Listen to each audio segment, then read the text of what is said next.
Thank you very much. I've got a presentation, so maybe therefore I use the podium. Can we have the presentation, please? Okay.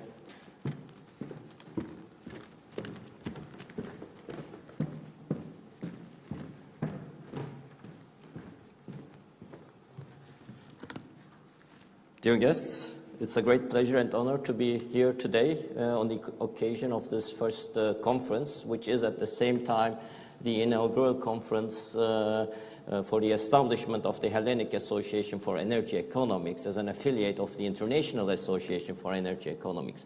I would like to use this opportunity to have a few minutes before I start with my presentation on the subject to introduce IAEE, and would like to invite you all to become member of the Hellenic Association for Energy Economics, chaired by my good friend and colleague Kostas Andriopoulos, and the International Association for Energy Economics. We're based in the United States, Cleveland, Ohio, established in 1977. And we provide a worldwide information flow and exchange on ideas on energy issues with focus on economics, interdisciplinary and international. Our mission actually is accomplished through publications and conferences and networks. And well, the slide changer doesn't work. Okay. We're growing rapidly. We have reached about the 5,000 mark today. We are established in over 100 countries, 29 established affiliates worldwide. Largest ones in the United States and in Europe, as well as Africa and Latin America. So I'm having problems with the slide changer. Okay, thank you. These are our leading edge publications, which you will receive and you get access to when you become a member.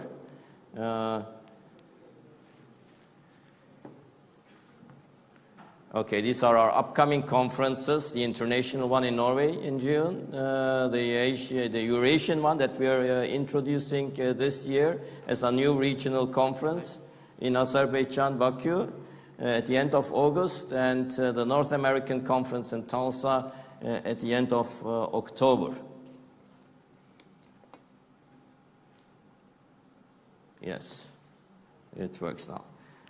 Okay, having introduced IAEE very briefly with this, I want to get into into topical issues, inviting you to become a member of our association. Now, if you look at the primary energy net balances worldwide, we see that this year, 2016, something happens, particularly in North America.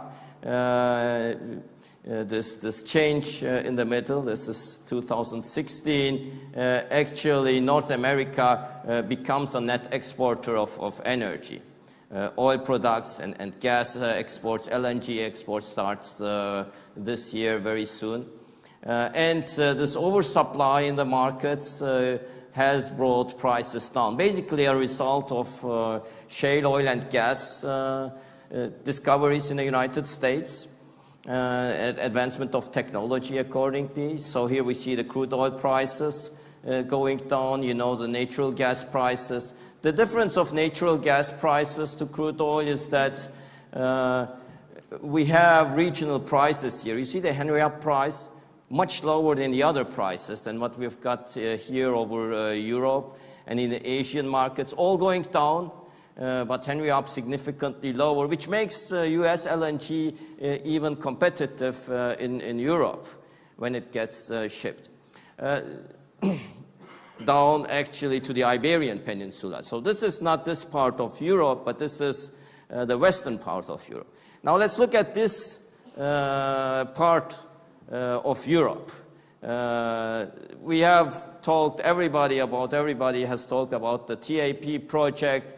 This is well known. The Trans-Anatolia project has started, the Trans-Adriatic pipeline project is going to start in May, and capacities planned 16, increasing up to 31 BCM of Caspian gas coming from Azerbaijan.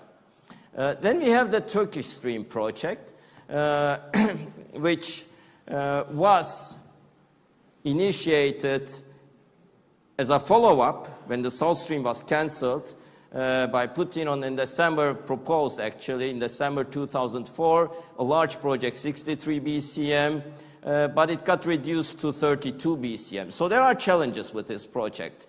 The negotiations between Russia and Turkey did not proceed as well as planned. There is no intergovernmental agreement yet. And after Russia sending special forces into Syria, and then Turkey taking Russia to arbitration over gas price dispute, and this dispute is on existing agreements, on the other agreements, not the Turkish Stream, and then downing of the Russian airplane, and talks got suspended in December.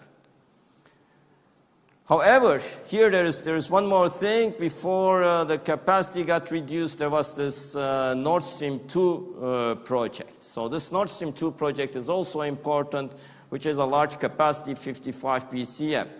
But there is this huge discussion, does it conform to EU's third energy package? This is number one. And there's also, as my colleague has mentioned, very much argumentation against the Nord Stream 2 project. Here in the previous slide, we also see this, that the Nord Stream project actually has been disfavored by the President of the European Council says it's not in EU's interest, and 8 EU governments signed letter objecting to Nord Stream 2, which again brings the question, will the Turkish Stream project be revitalized?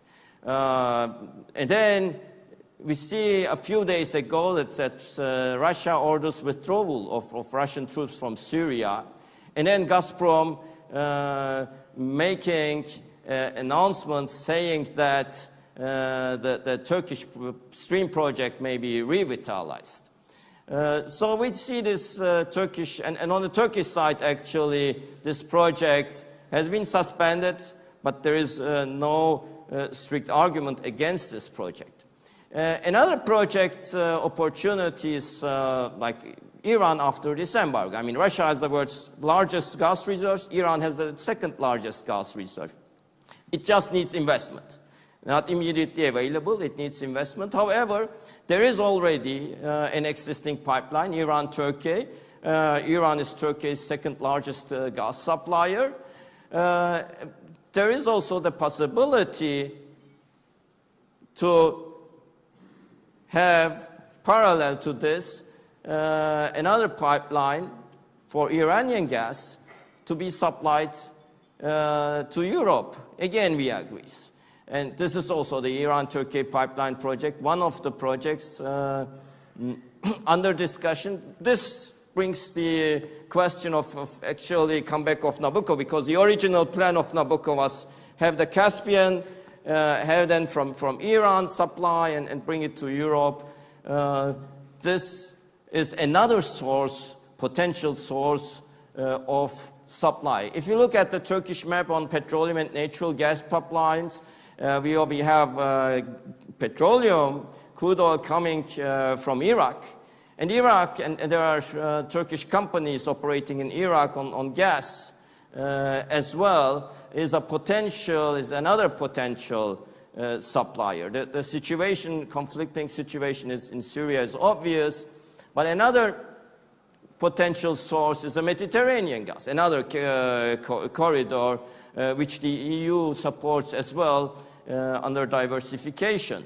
And here again, there's a pipeline route option. If sufficient volumes are attained, this would be also possible, and this would also come to the same Greek-Turkish border to be supplied to Southeastern Europe. In Southeastern Europe, the connectivity needs to be improved. There are some non-EU countries and higher cost countries there. But a southern corridor is needed, is in the interest of the EU, and the EU supports the European Commission. It's actually a European Commission initiative here. Memorandum of Understanding is signed. It's taken under priority projects in the EU, so that's right. But that's all fine. But if you look at all these project opportunities, not only TANAP TAP, all the others as well, you see here this Greek-Turkish border emerging as an excellent location to become a gas hub strategically. So this is a natural gas hub location which can provide diversification of supply for Europe, which can ensure security of supply. A gas hub where physical trading takes place, where gas-to-gas competition takes place, Russian gas competing with Iranian gas, competing with gas from Iraq. That is, I think, in the interest of the European Union as well. There, a reference price of gas would get established. But energy policy decisions are much politicized today. So therefore, one of the major conclusions I have is energy policy decisions should be depoliticized and driven by energy economics. Thank you very much.